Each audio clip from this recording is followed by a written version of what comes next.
There's a geographic divide in the way that Proto-Indo-European languages pronounce their word for the number 100, with so-called Kentum languages featuring heavily in the west, and so-called Satem languages featuring heavily in the east.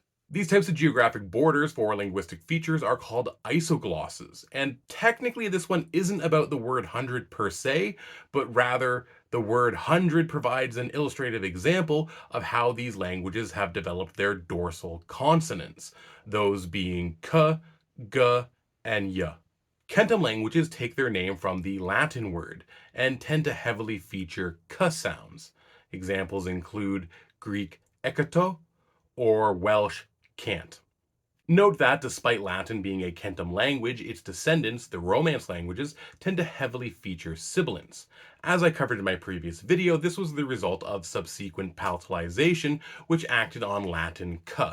Similarly, Germanic languages are considered Kentum, but Grimm's law caused the Kentum k's to later turn into h's, as in hundred.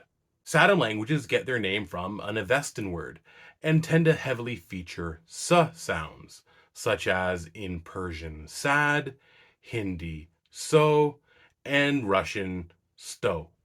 As mentioned, Romance languages tend to feature sus sounds, but these are not considered Satem languages because the historical record shows that this was a later change. It was initially believed that this was the result of the Proto-Indo-European family tree splitting into a Kentum and a Satem branch.